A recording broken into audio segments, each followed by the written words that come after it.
اللہ الرحمن الرحیم۔ السلام علیکم ناظرین، رانا رفاقت علی آپ کی خدمت میں حاضر ہیں، رفاقت انفو ٹی وی لے کر۔ آپ سب سے وہی التماس، ہمارے چینل کو سبسکرائب کریں، لائک کریں اور اپنی آراء سے ہمیں مستفید کریں۔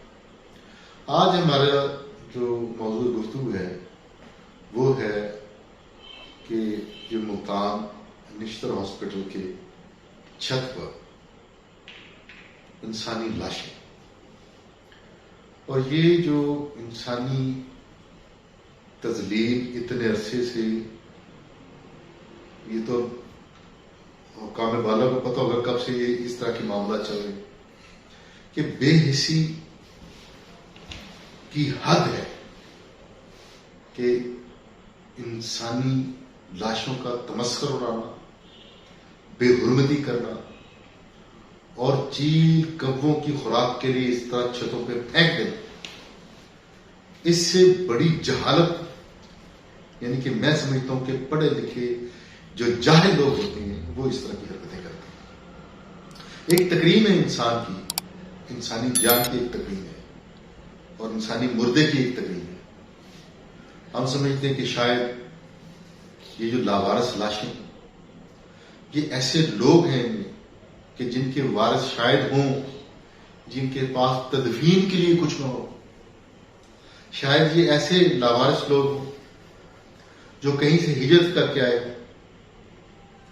لیکن آپ نے دیکھا ہوگا کہ ایبی والے یا دوسری جو سوسائٹیز ہیں وہ بھی لیتے ہیں لاشوں کو، کفناتے ہیں، دفناتے ہیں، جنازے پڑھتے ہیں ان کے۔ تو یہ کیا عالم ہے؟ ہمارے مسلمان ملک ہے، ڈاکٹر بھی سارے جو ان پہ تحقیق کرتے ہوں گے وہ بھی سب مسلمان ہیں۔ ان کا جو حق ہے ان لاشوں کا، ان مردوں کا، ان لاوارث لوگوں کا جو حق ہے کہ ان کا جنازہ پڑھایا جائے، ان کو مٹی کے سپرد کیا جائے، ان کی ایک تکریم ہے، اس کا خیال کیوں نہیں رکھا جاتا؟ اتنی بے حسی۔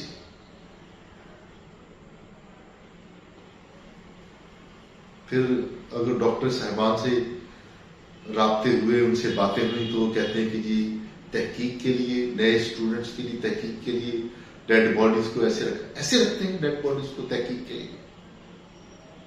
کبھی آپ، یعنی کہ آپ نے وہ موویز سب نے دیکھی ہوگی، وہ حالت جو ہے وہ لاشوں کی تقریباً سب نے دیکھی ہوئی، کپڑے پہنے ہوئے، کہ یہ لاشیں ایسے ہی کپڑے پہنے ہوئے اندر سے وہ گل سڑ گئی، ایسے تحقیق کرتے ہیں۔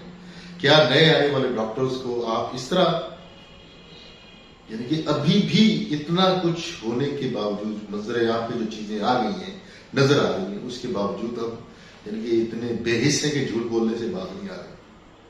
کیا دے رہے ہیں ہم آنے والی نسلوں کو؟ کیا دینا چاہ رہے ہیں؟ کیا پیغام دے رہے ہیں کہ ہمارے نزدیک انسانیت کی یا انسان کی کیا قدر ہے؟ کیا جگ ہسائی نہیں ہے کہ دنیا ہمارے اس فیل پہ ہستی نہیں ہوگی؟ اور ایکشن کیا کر رہے ہیں کہ ہم نے سیکورٹی گارڈ وغیرہ وہ فارغ کرنی ہے۔ سیکورٹی گارڈز کا کیا قصور ہے؟ ایک بڑا ڈاکٹر سیکورٹی گارڈ کو کہے گا چلو بیٹھو یہاں سے، وہ کیا کر لے گا اس کا؟ جب تک اعلی حکام کو احساس نہیں ہوتا انسان کی قدر کو اتنا نیچے کون لے کے گیا؟ ہم ہیں جو اپنا کردار ادا نہیں کر رہے۔ ہم کیوں نہیں کر رہے؟ لاوارث لوگ کون ہیں؟ اس کے لیے کیوں نہیں ہم تحقیق کرتے؟ ان کے وارثوں کو ہم تلاش کیوں نہیں کرتے؟ اتنی جدید ٹیکنالوجی آ گئی ہے، ڈی این اے کے ٹیسٹ آ گئے ہیں ہمارے پاس، فنگر پرنٹس ہمارے پاس آ گئے ہیں، شناختی کارڈ ہم ایک منٹ میں ہم جناب نادرا سے اس کی انفارمیشن کلیکٹ کر سکتے ہیں، حاصل کر سکتے ہیں۔ پھر یہ کیا چل رہا ہے؟ کیا چکر ہے؟ ڈی این اے کی اتنی زبردست ٹیکنالوجی آ گئی ہے ہمارے پاس، فنگر پرنٹس کی ہے، اور یعنی کہ بہت ساری چیزیں ہیں۔ کس 2022 میں جی رہے ہیں، جدید ٹیکنالوجی ہمارے پاس ہے، اور ہم ان کو لاوارث کہہ دیتے ہیں بڑے آرام سے، اور یہ بات کہہ کے ہم جان چھڑا دیتے ہیں، اور پھر ان کو لاوارث کہہ کر بالکل ثابت کر دیتے ہیں کہ یہ بالکل لاوارث ہے. دینی لحاظ سے بھی ہم ان کو لاوارث کر دیتے ہیں. ان کو ایسے پکڑتے ہیں اور چھتوں پر. مجھے تو افسوس ہو رہا ہے اس بات پر کہ ان کو, یعنی کہ جو آپ نے ویڈیوز دیکھی ہوگی, ان کو جو پھینکنے والے بھی تو انسان, ہم جیسے انسان ہی ہوں گے. ان کی بے حرمتی کرنے والے کون ہوں گے؟ وہ بھی ہم میں سے ہیں, وہ بھی انسان ہی ہوں گے. اتنے دیز ان کی روح نہیں تڑپتی, ان کو احساس نہیں ہوتا. کسی کو کفنایا نہیں جا رہا, کسی کو دفنایا نہیں جا رہا, کسی کے جنازہ نہیں پڑھایا جا رہا. تو وہ تو بدقسمتی ان کی بھی ہے کہ جن کو نہ جنازہ نصیب ہوا, نہ جناب ان کو کفن نصیب ہوا, نہ مٹی نصیب ہوئی. وہ تو ان کا نصیب, ان کی قسمت. اللہ کو پتا, اللہ تعالیٰ بہتر جانتا ہے, اعمال سے اللہ تعالیٰ واقف ہے. لیکن ہمارا کردار کیا ہے؟ ہم سے نہیں پوچھا جائے گا کہ ہم نے کیا کردار ادا کیا. میں بڑے دکھی دل سے اس بات کا اظہار کر رہا ہوں آپ کے ساتھ کہ اتنی تیزی سے جو تنزلی ہے ہمارے معاشرے میں انسانی قدروں کی, اس کو روکنا پڑے گا. اور ایک سسٹم ہمیں بنانا پڑے گا لاوارث لوگوں کے لیے. اگر کوئی ہمیں لاشیں بھی لاوارث ملتی ہیں, ان کا ڈیٹا بھی ہمیں کلیکٹ کرنا پڑے گا, ان کے وارثوں کو ڈھونڈنا پڑے گا تاکہ لاشیں ان کے حوالے کر دی جائیں. اگر لاوارث نہیں ملتی, جس طرح عیدی والوں کا نظام ہے کہ وہ نمبر لگا دیتے ہیں قبر پر اور اس کو دفنا دیتے ہیں. اگر اسی ایک فائل تیار کرتے ہیں, جب ان کا کوئی وارث مل جاتا ہے تو پھر اس نمبر پہ جا کے وہ کہتے ہیں کہ آپ اس کو دفن رہنے دیں تو آپ کی مرضی, اگر آپ قبر کشائی کر کے اس کو لے کے جانا چاہیں تو آپ کی مرضی. وہ ایک سسٹم تو ہے نا ان کے پاس. تو اگر یہ عیدی والوں کے پاس ہے یا چھپا والوں کے پاس ہے یا دوسری جو آرگنائزیشنز ہیں اس طرح کی, ان کے پاس اگر یہ سسٹم ہے, تو کیا سرکار کے پاس یہ سسٹم موجود نہیں؟ کیا حکومت کے پاس یہ نظام موجود نہیں ہے؟ بلکہ میں تو سمجھتا ہوں کہ حکومت کے پاس تو اس سے بہتر نظام موجود ہوگا. لیکن میرا خیال ہم کچھ کرنا ہی نہیں چاہتے. ہمارے لیے آسان ہے, ان کو پکڑا, ٹانگوں سے پکڑا یا گردن سے پکڑا یا کندھوں سے پکڑا اٹھا کے یوں کمرے میں پھینک دیا. اور دیکھا ہوگا آپ نے کہ ہم نے لاشوں کے اوپر لاشوں کے ڈھیر لگائے. کوئی 500 کی گنتی بتا رہا ہے, کوئی 400 کی گنتی بتا رہا ہے, کوئی 250 200 کی گنتی بتا رہا ہے. 4 لاشیں بھی ہو لاوارث, بے حرمتی کرنے کا کسی کو کوئی حق نہیں لاشوں کی. یہ احساس ایک ایوان میں بیٹھے ہوئے لوگوں کو ہونا چاہیے, حکومت میں بیٹھے ہوئے لوگوں کو اس بات کا احساس ہونا چاہیے.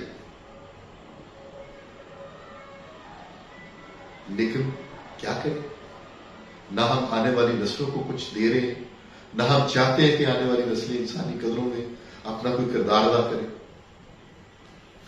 بے حسی کا ایسا ہمارے اوپر بادل چھایا ہوا ہے کہ ہمیں اپنی ذات کے علاوہ کچھ نظر ہی نہیں آ رہا.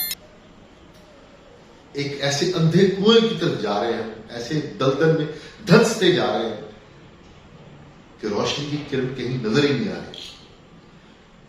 اس معاشرے کو سمیٹنا پڑے گا, اقدار, انسانی اقدار کو زندہ کرنا پڑے گا. ایک دوسرے کے احساس کے لیے ہم کو جدوجہد کرنی پڑے گی.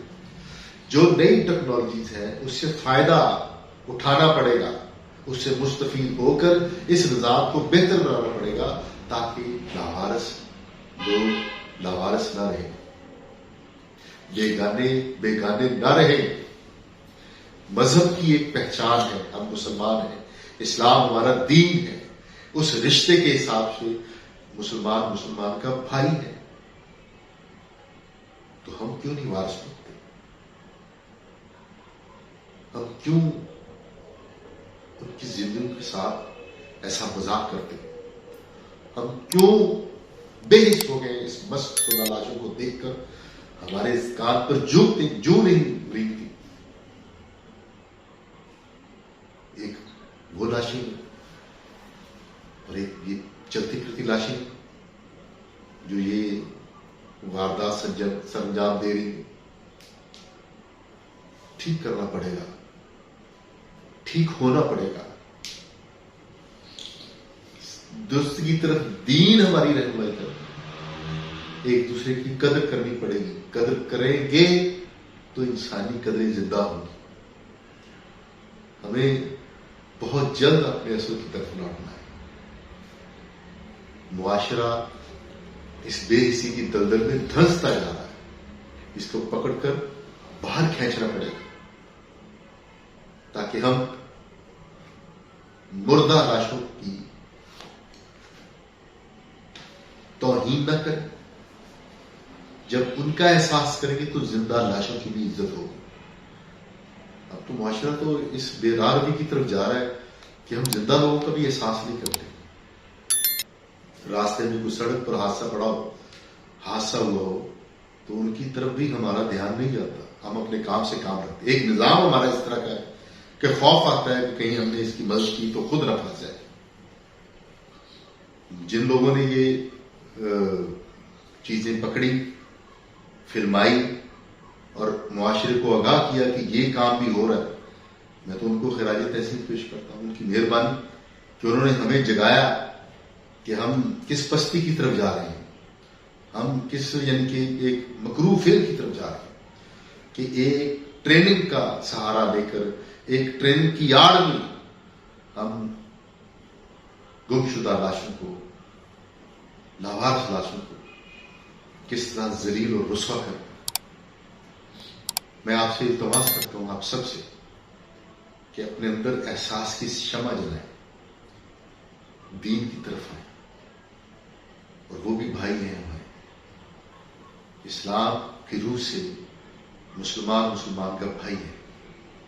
ایک دوسرے کا احساس کریں، زندوں کا بھی اور جو اس دنیا سے گزر جاتے ان کا بھی، اور عبرت بھی پکڑیں اس سے. اللہ تعالیٰ اس طرح کا انجام کسی کو نہ دے. یہ ہمارے لیے عبرت بھی ہے اور یہ ہمیں اس بات کا احساس بھی دلاتی ہے کہ ہم اس نظام کو بہتر کریں اور جدید ٹیکنالوجی کو بروئے کار لا کر ہم ان لاوارثوں کو وارث دیں یا پھر حکومت ان کی وارث کرے.